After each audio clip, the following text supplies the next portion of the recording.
en el futuro, ¿no? Carlos y Raquel hicieron una serie de cambios. ¿Cómo estaban tratando a sus hijas, te acuerdas? Sí. ¿Podrías, lo que tú quieras compartir con nosotros? Sí, claro, yo vengo de una familia tradicional, con un sistema de creencias, no podría decir que como la mayoría, pero sí como todos estamos acostumbrados.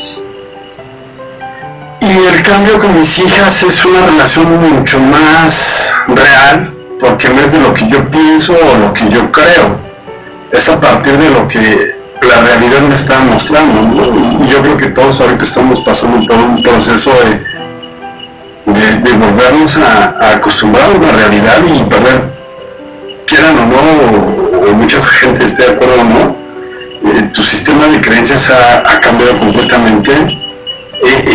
Mi relación con mis hijas son niñas extraordinarias para mí, y mi relación con ellas no es desde el enojo, ¿no? Que es lo que me caracteriza, ¿no? El estar enojado para todo, porque es la herramienta que me ha ayudado todo el tiempo. Es a partir de una relación pues más honesta, ¿no? Y ver que pues, muchas veces si estoy equivocado en lo que yo pienso, y cuesta trabajo el aceptar, el poner límites a partir de saber que estás equivocado. Y eso me ha ayudado mucho con ellas, porque no es una relación de unas niñas de cristal, ¿no? Como la generación, Sí. sino es a partir de presentarles el mundo tal y como es, y que no son susceptibles de cometer errores como todos, ¿no? Y que yo estuve para poder Ayudarse, luchar y ver que se logra. porque está complicado criar hijos habiendo tanta desinformación, sobreinformación y malinformación. Sí. Digo, las fake news no las inventaron en Facebook, ¿verdad? Ni en YouTube. No, las fake news tienen, yo creo que desde que el hombre es hombre, ¿no? Y hemos aprendido a utilizar la mentira, que además es una argucia inteligente, del hombre. Claro. Es una forma diplomática de ir sorteando momentos complicados. Yo me he encontrado gente que de repente me hace alguna pregunta inapropiada y entonces utilizo el eufemismo y ahí como que me escurro y ya no me meto en problemas cuando considero que no tengo por qué dar una respuesta directa, o es alguien a quien no quiero dar una respuesta directa. No es lo que más utilizo, pero si es necesario, pues no. Ahí está la herramienta. Ahí está la herramienta. Entonces, bueno, yo le he propuesto a Carlos hablar de reflejos primarios, que es un tema que tiene como muchas aristas, pero al mismo tiempo también es un poco complejo porque no hay mucha literatura en español. La literatura que hay está en inglés, salvo algunos libros que se han publicado en España, en el Instituto Reina Sofía, y que maravillosos, y que los pude conseguir por fortuna. Pero fuera de ahí, como que el tema de los reflejos realmente no es como muy importante para la terapia, ¿no? En general. Pero para la kinesiología aplicada sí lo es. Nosotros le dedicamos un cierto tiempo de estudio y le invertimos a la zona del cuello, que tú dirás, bueno, pues, ¿qué tiene ahí? Pues nomás está Atlas, ¿verdad? Es la primer cervical, y entonces entre esa y la séptima hay una cantidad de nervios extraordinarios que nos llevan a poder expresar con claridad nuestras emociones, nos llevan también a poder expresar nuestras ideas, moviendo la boca, por ejemplo, con precisión. Nos ayudan también a entender conceptos precisos para aplicarlos en nuestra comunicación con la gente. Entonces, esta área de aquí es primordial, y es primordial también para el área de reflejos primarios.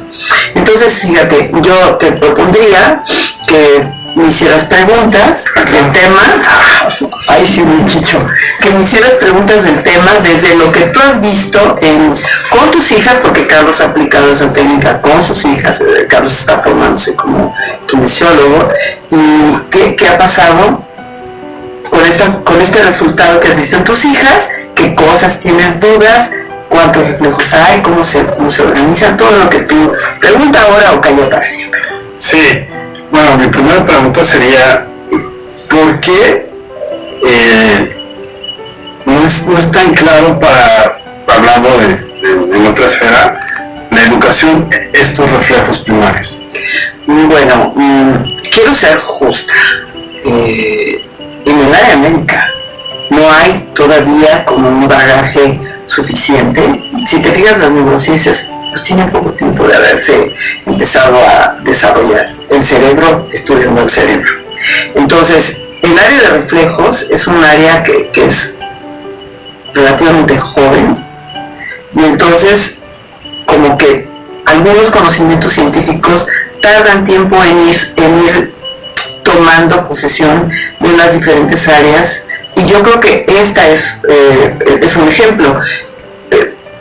Los pediatras, por ejemplo, te hacen la prueba de APGAR cuando naces y te dan una calificación, pero después no se vuelve a utilizar en el resto de la vida. Entonces yo me pregunto, ¿cómo sabes si un chavito, no importa la edad que tenga, porque aquí esa es la otra cosa, cada ser humano es un ser único e individual, y esto es en serio, o sea, no estoy diciéndolo como de, ay, ajá, sí, como un cliché, y ahora vamos a meditar y vámonos a levitar, ¿no? Y vamos a elevar, no.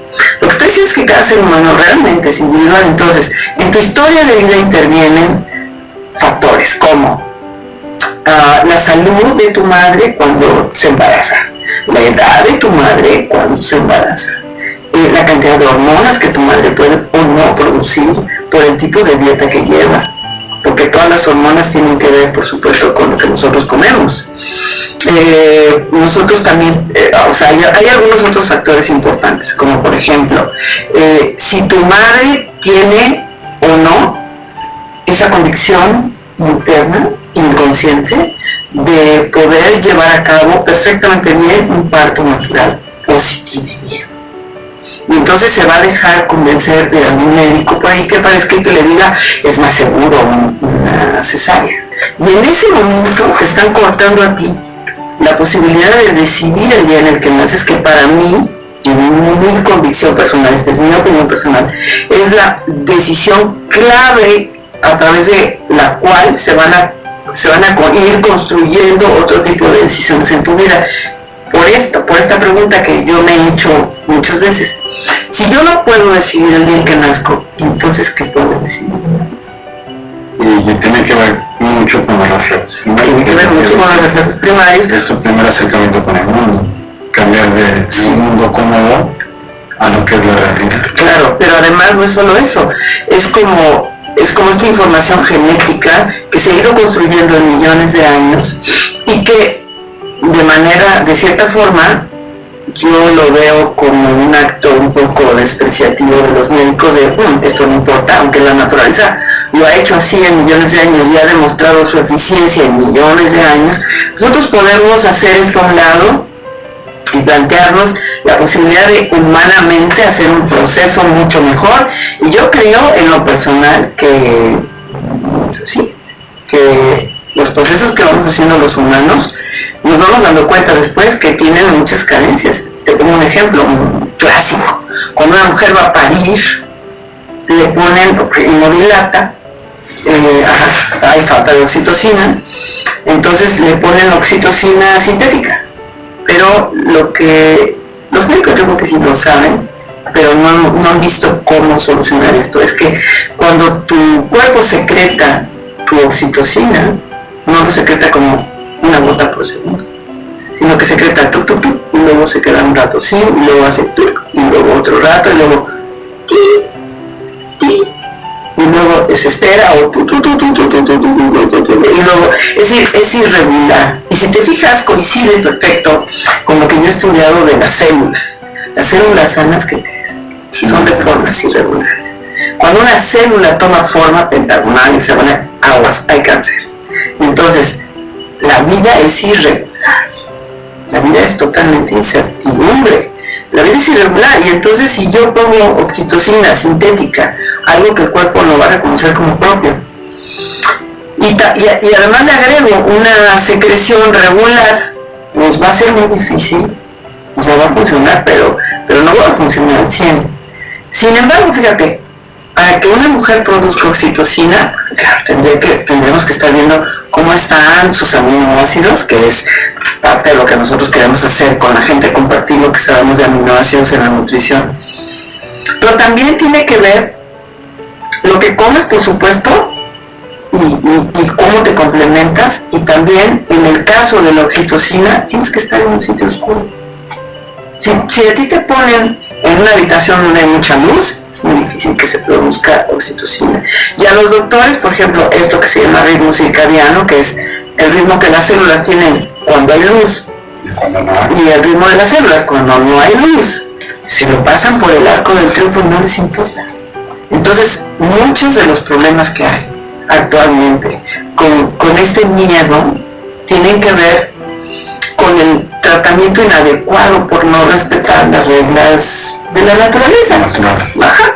Y esto tiene que ver con cualquier enfermedad, con cualquier hongo, virus, parásito, bacteria, levadura con la que nosotros hemos estado tratando pues ya algunos millones de años, y no lo hemos hecho mal, puesto que aquí estamos, ¿no? Haciendo cosas.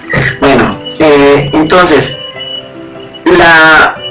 el objetivo de la kinesiología, bueno, de una de las técnicas de kinesiología aplicada, es poder ayudar a que estos niños que nacen de cesárea, que la madre tiene problemas desde la parte de embarazo, sí, la parte de embarazo, o algunas deficiencias de hierro, no sé, lo que sea, poder ayudar a que los chavos superen esto a través de movimientos. Y entonces es muy frecuente encontrarnos en la consulta gente que tiene sudor de manos, o que por ejemplo le cuesta trabajo tener novio o novia, le cuesta trabajo establecer relaciones, le da miedo salir a la calle, le dan frecuentemente ataques de ansiedad que no son inventados. La gente realmente siente eso que está experimentando el cuerpo.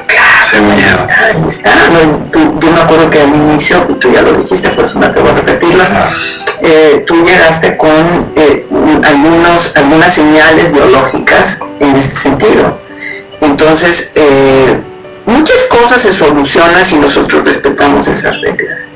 Actualmente no lo estamos haciendo. Si te fijas, a veces parece que vamos para atrás. Yo recuerdo que cuando yo nací, se van a enterar de mis intimidades. Yo nací en esta casa. Mi madre fue atendida por una partera. Y el ayudante, adivina quién fue. ¿Tu papá? Mi papá. Entonces cuando la chamaca, mi mamá pujó y salió el producto, o sea, mi papá fue el que me cachó. Y eso hace una relación con el bebé que difícilmente creo que pueda establecerse si el padre está fuera. Claro, mi papá era un cuate valiente, mi papá era un cuate que sabía que eso era un proceso femenino y estaba callado y solo obedecía a la partera. Hay hombres que se ponen muy nerviosos ahora con estas nuevas masculinidades y entonces le empiezan a preguntar a la chava, ¡ah! En ese momento que él pregunta, la saca de un proceso inconsciente, instintivo. Entonces la chava tiene que volver a usar su neocórtex, cuando lo que estaba usando era su cerebro reptiliano y su cerebro límbico sintiendo, porque no hay mucho que razonar en un parto, solo hay que sentir. Dejarse. Claro, la naturaleza lo hace. Y no crean que hablo de memoria, yo tengo 3 hijos y mis 3 hijos han sido partos naturales sin anestesia. O sea, que habla mexicana, precisamente. Ok, otra pregunta que tengo es, ¿qué es el patrón de cruce? Patrón de cruce, bueno, nosotros cuando nacemos y nos hacen la prueba de Apgar, nos sostienen de los dedos el pediatra y debemos de dar el reflejo de marcha. Ese reflejo de marcha, en ese momento, solo están checando si aparece. O sea, si no aparece, es una anomalía grave. Si aparece, entonces ya no hay ningún lío. En la medida en que tú vas uniendo una neurona con otra a través del movimiento a lo largo del tiempo y de tu vida, es que vas a establecer que para mover la mano derecha al caminar, tienes que mover la pierna izquierda. para llegar a esa exquisitez de movimientos, nosotros tenemos que atravesar una etapa anterior, que es el gateo. Entonces vamos gateando y vamos con las rodillas y las manos, marcando la combinación brazo derecho con rodilla izquierda o la contraria, brazo izquierdo con rodilla derecha. En ese momento lo que nosotros estamos haciendo es dejar algo que se llama homolateralidad en kinesiología aplicada, y creo que en cualquier jerga médica, o ipsilateral, ipsilateral, y dejamos de funcionar de esta forma homolateral para empezar a funcionar en el patrón de cruce, que quiere decir utilizo mi hemisferio izquierdo cuando muevo mi mano o mi brazo derecho, y utilizo mi hemisferio derecho cuando muevo mi pierna izquierda, y entonces eso compromete a que esa persona empiece a utilizar los dos hemisferios en el córtex a través de una carretera que las mujeres tenemos 40% más que los hombres, el cuerpo calloso, pero nos lleva a coordinar en este movimiento de cruce toda la potencialidad del cerebro. Entonces deja de ser teóricamente un hemisferio y otro hemisferio para ser un cerebro completo. Un cerebro completo. Y en tu experiencia con los consultantes que tienes, ¿este patrón de cruce a qué ayuda a resolver problemas en la vida? Bueno, el patrón de cruce ayuda a que el cuerpo pueda establecer que hay un centro. Nosotros tenemos 6 direcciones y 3 dimensiones de movimiento. No nos damos cuenta, pero todo el tiempo estamos interactuando en esas 3 dimensiones. Si me muevo así o así, es la dimensión sagital. O si me muevo para adelante y atrás, o si me muevo hacia arriba y hacia abajo. Incluso observa, yo de verdad a veces salgo en el metro fascinada, a veces entro a comprar algo, a beberme un té que me puedo beber aquí en el estado de mi casa, pero prefiero ir al centro a hacerlo porque eso me da un nuevo aire. Y voy viendo a la gente en el metro, en la calle, cómo camina, y hay mucha gente que camina de puntitas y no pone el talón, ¿te fijas? Ese tipo de reacción, que también tiene que ver con un reflejo, me está diciendo a mí que esa persona no entiende lo que es arriba y lo que es abajo. Siempre va a tender a ir hacia arriba, pero va difícilmente a ajustar sus pensamientos o sus actitudes o sus respuestas o sus relaciones en la realidad de la Tierra. Siempre va a estar aquí arriba, ¿ves? Y es una actitud que el cuerpo integra o no, y esa integración o no del cuerpo lleva a que la persona deduzca mentalmente o no cosas. Te pongo un ejemplo, hay un reflejo que se llama de agarre. Entonces yo le pido a una persona que agarre mis dedos en la consulta. Entonces la persona me agarra, y dependiendo de cómo ponga las manos, yo me doy cuenta que esa persona puede o no sujetar o soltar cosas en su vida. Y si te fijas, hay mucha gente que llega y te dice, es que no puedo soltar tal cosa. Tiene que ver, por supuesto, con la digestión, con el intestino grueso, que es soltar lo que no me sirve, pero también tiene que ver con el patrón de agarre, ¿te fijas? Si el cerebro entiende, no puedo sujetar, se te va a ir el dinero. Pero no porque yo sea una gitana que lo lea en la mano y entonces, no, me doy cuenta, al poner las manos, es que yo me doy cuenta si la persona sabe, si ese cerebro, ese sistema nervioso sabe sujetar o no las cosas de la vida. Entonces se te van las ganas, se te van las parejas, se te van los trabajos, se te van las oportunidades, se te va todo, y sientes que se van, y entonces en ese sentir que se va, el cerebro reafirma, no puedo sujetar. Y ahí es donde entra el kinesiólogo, entonces nos estamos nosotros a ajustar esa experiencia de la persona.